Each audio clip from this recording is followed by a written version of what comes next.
Hi all తిరిగి మన YouTube channel మనం మనీ సెక్యూరిటీకి స్వాగతం. మీరు స్టాక్ మార్కెట్ గురించి తెలుసుకోవాలనుకుంటే ఈ వీడియో మీకు ఖచ్చితంగా ఉపయోగపడుతుంది. మీరు ఈ ఛానల్లో కొత్తగా వచ్చినట్లయితే సబ్స్క్రైబ్ చేసి బెల్ నోటిఫికేషన్ ఆన్ చేయండి. ప్రతిరోజు మార్కెట్ అప్డేట్స్ మీకు అందుతాయి.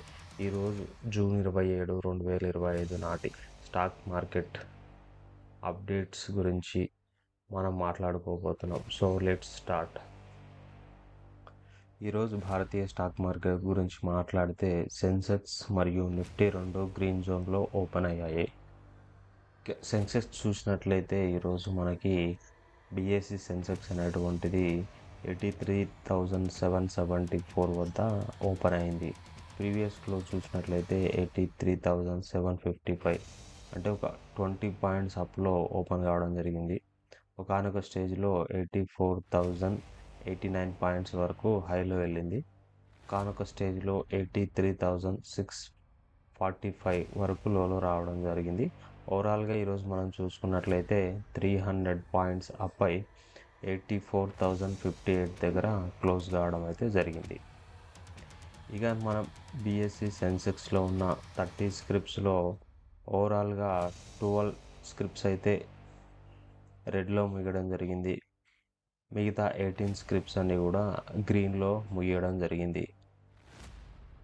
మనం రెడ్లో ముగిసిన స్టాక్స్ గురించి మాట్లాడుకుంటే M&M, ITC, Infy, Maruti, HDFC Bank, Bajaj Finserv, Bajaj Finance, Tata, Titan, Axis Bank, Tech Mahindra, Eternal, Trent, ఈ మొత్తం 12 స్టాక్స్ రెడ్లో ముగియడం జరిగింది. మనం గ్రీన్లో ముగిసిన స్టాక్స్ గురించి మాట్లాడుకుంటే Asian Paints, UltraTech Cement, Power Grid, ICICI Bank, Reliance, BEL, Hindustan Unilever, Sun Pharma, State Bank of India, Adani Ports, Tata Steel, Tata Motors, L and T, Bharti Airtel, NTPC, Kotak Bank, HCL Technologies, TCS, ఇవన్నీ కూడా గ్రీన్లో ముగియడం జరిగింది. ఇక ఈరోజు మనం నిఫ్టీ 50 గురించి చూసుకున్నట్లయితే 25,576 దగ్గర ఓపెన్ కావడం జరిగింది. ఈరోజు ఒకానొక స్టేజ్లో 25,654 వరకు హైలో వెళ్ళడం జరిగింది. ఒకానొక స్టేజ్లో 25,520 దగ్గర లోలోకి రావడం జరిగింది. ఓవరాల్గా 88 పాయింట్స్ అప్ అయి 25,637 దగ్గర క్లోజ్ కావడం జరిగింది.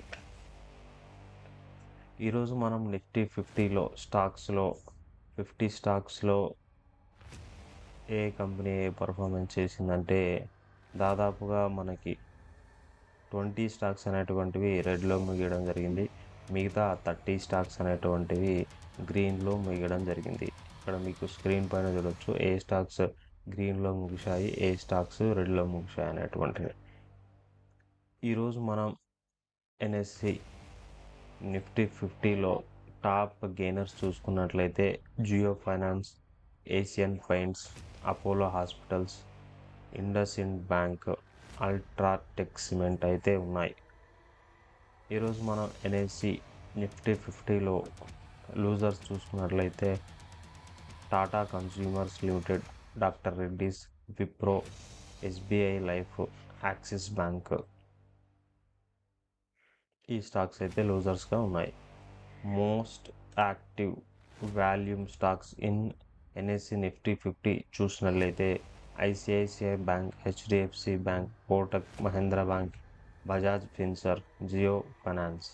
మొత్తానికి కూడా అన్ని ఫిన్సర్వ్ కంపెనీలు మొత్తం మనకి most active volume traded stocks in Nifty 50గా చెప్పుకోవచ్చు.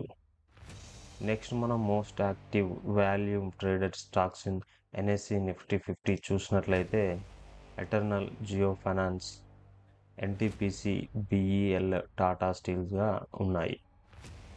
ఇక ఓవరాల్గా మనం మార్కెట్ చూసినట్లయితే గత 4 సెషన్స్లలో మనకు నిఫ్టీ కానీ సెన్సెక్స్ కానీ వరుసగా గెయిన్స్ నమోదు చేశాయి. ఇది ఇన్వెస్టర్లలో ఆత్మవిశ్వాసాన్ని పెంచింది. గ్లోబల్ మార్కెట్ల నుండి వచ్చిన పాజిటివ్ క్యూస్ భౌగోళిక రాజకీయ ఉద్రిక్తతలు తగ్గడం మరియు టారిఫ్ పాలసీలపై ఆశాజనక సంకేతాలు ఈ ర్యాలీకి మద్దతుగా ఉన్నాయి. ఆసియా పసిఫిక్ మార్కెట్లలో కూడా ఈరోజు బుల్లిష్ ట్రెండ్ కనిపించింది. జపాన్ నిక్కీ 1.22% పైకి జంప్ చేసింది. అయితే మధ్యాహ్నం నాటికి మార్కెట్ కొంత ఫ్లాట్ ట్రేడింగ్లో ఉంది. ఎందుకంటే కొంతమంది ఇన్వెస్టర్లు ప్రాఫిట్ బుకింగ్ చేస్తున్నారు. బీఎస్ఈలో చూసినట్లయితే 2289 స్టాక్స్ అడ్వాన్స్ అయ్యాయి, 1661 స్టాక్స్ డిక్లైన్ అయ్యాయి మరియు 175 స్టాక్స్ స్థిరంగా ఉన్నాయి. ఈరోజు మనకి మార్కెట్లో బీఎస్ఈలో 52 వీక్స్ హైకి తాకిన స్టాక్స్ మొత్తం 147 కాగా 52 వీక్స్ లోకి 50 స్టాక్స్ ఉన్నాయి. ఈ డేటా మార్కెట్లో మిశ్రమ సెంటిమెంట్ను సూచిస్తుంది. ఈరోజు మనం సెక్టార్ వైజ్గా పర్ఫార్మెన్స్ ఎలా ఉంది అని చూసినట్లయితే సిమెంట్ సెక్టార్ అనేటువంటిది మంచి డిమాండింగ్ అయింది. రికవరీ అంచనాలు ఈ సెక్టార్ను బుల్లిష్గా ఉంచాయి.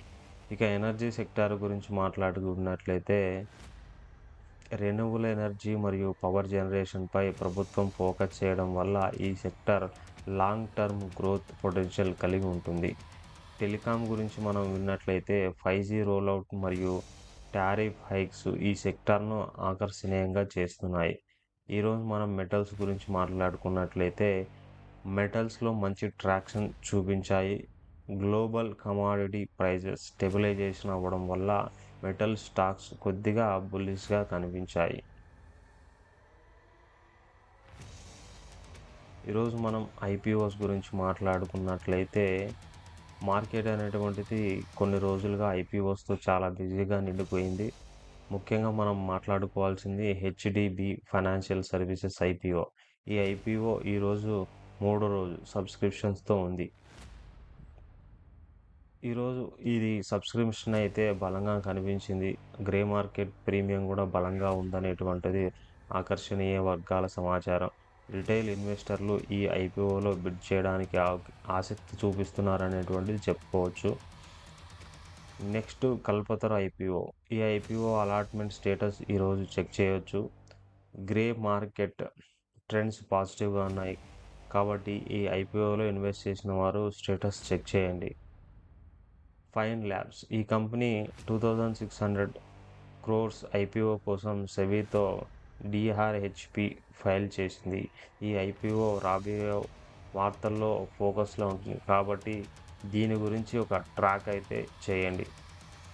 Region solar. గుజరాత్ బేస్డ్ ఈ సోలార్ పీవీ మాడ్యూల్ మ్యానుఫ్యాక్చరర్ కూడా సెబీతో డిఆర్హెచ్పి ఫైల్ చేసింది. 6 GW కెపాసిటీతో ఈ కంపెనీ టాప్ 10 సోలార్ మ్యానుఫ్యాక్చరర్స్లో ఒకటి. ఐపీఓలో ఇన్వెస్ట్ చేయాలనుకునే వారు గ్రే మార్కెట్ ప్రీమియం మరియు సబ్స్క్రిప్షన్ స్టేటస్ను రెగ్యులర్గా చెక్ చేసుకోండి. ఇక్కడ మనం గుర్తుపెట్టుకోవాల్సింది, మనం వార్తల్లో ఎక్కువగా వింటాము GMP. What is GMP? Grey market premium. ఈ గ్రే మార్కెట్ ప్రీమియం అనేటువంటిది as per SEBI regulations rules ఇది ఒక అనాథరైజ్డ్ టర్మ్. ఇక్కడ గ్రే మార్కెట్ ప్రీమియం అనేటువంటిది ఏది ఉండదు. బట్ ఇది ఏంటంటే మార్కెట్లో ఒక విస్తృతంగా వినపడుతున్నటువంటి మాట. అంటే గ్రే మార్కెట్ ప్రీమియం అంటే ఒక లిస్ట్ కాబోయే కంపెనీ దాని యొక్క ఏదైతే షేర్ ప్రైస్ బ్యాండ్ ఇచ్చిందో దానికంటే మార్కెట్లో ఎంతవరకు పైకి వెళ్ళవచ్చు అనేదాన్ని గ్రే మార్కెట్ ప్రీమియం అని చెప్తూ ఉంటారు. ఈ గ్రే మార్కెట్ ప్రీమియం అనేటువంటిది మార్కెట్లో ఎగ్జిస్ట్గా లేదు. ఇదంతా ఒక ఊహాగానాత్మకమైనటువంటి పదంగా చెప్పుకోవచ్చు. So better to avoid this kind of grey market premium అది ఇది ఏదైనా చెప్పినప్పుడు కూడా దాన్ని మీరు ఇగ్నోర్ చేయడం మంచిది. మీకు కంపెనీ పర్ఫార్మెన్స్ ఎలా ఉంది, కంపెనీ మోడ్ ఎలా ఉంది, కంపెనీ ఫైనాన్షియల్ స్టేటస్ ఎలా ఉంది, కంపెనీ లాంగ్ రన్లో రన్ కాబోతుందా లేదా, కంపెనీ యొక్క టెక్నికల్ అనాలిసిస్ ఎలా ఉంది, కంపెనీ యొక్క ఫండమెంటల్ అనాలిసిస్ ఏ విధంగా ఉంది, ఇవన్నీ పారామీటర్స్ చెక్ చేసుకున్న తర్వాత మీరు ఐపీఓలో ఇన్వెస్ట్ చేయొచ్చు.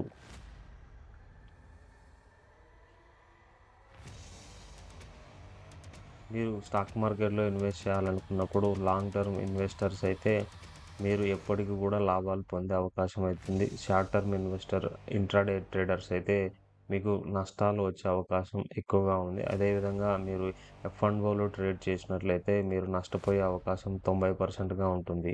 సో మీరు ఇన్వెస్ట్ చేయాలనుకున్నప్పుడు డైవర్సిఫికేషన్ అనేటువంటిది ముఖ్యం. ఒకే సెక్టార్లో కాకుండా డిఫరెంట్ కైండ్ ఆఫ్ సెక్టార్లో డిఫరెంట్ కైండ్ ఆఫ్ స్టాక్స్లో ఇన్వెస్ట్ చేయడం మంచిది. So in individual stocks different kind of స్టాక్స్లో కంటే మనం మ్యూచువల్ ఫండ్స్లో షిఫ్ట్ చేసి మన ఇన్వెస్ట్మెంట్ జర్నీని స్టార్ట్ చేయడం చాలా మంచిది. అదేవిధంగా మ్యూచువల్ ఫండ్స్తో పోలిస్తే కూడా ఈటీఎఫ్స్లో సిప్స్తో మీ యొక్క ఇన్వెస్ట్మెంట్ జర్నీ స్టార్ట్ చేయడం అనేటువంటిది చాలా మంచిది. ఇక మనం చూసుకుంటే మీరు ట్రేడర్ అయినా ఇన్వెస్టింగ్ చేయాలనుకున్న మీ ఫైనాన్షియల్ అడ్వైజర్తో ఒకసారి మాట్లాడి మీ రిస్క్ అప్డేట్ని బట్టి నిర్ణయాలు తీసుకోవడం మంచిది. మీకున్న కెపాసిటీని బట్టి రిస్క్ తీసుకోవచ్చు. మార్కెట్ ఎప్పటికీ వొలటిలిటీగా ఉంటుంది కాబట్టి జాగ్రత్తగా ఉండాలి. మీకు ఈ వీడియో నచ్చి ఉన్నట్లయితే లైక్ చేయండి. కమెంట్లలో మీ అభిప్రాయాలను షేర్ చేయండి మరియు మీ ఫ్రెండ్స్తో షేర్ చేయడం మర్చిపోవద్దు. మళ్ళీ తదుపరి వీడియోలో కలుద్దాం. Thanks for watching.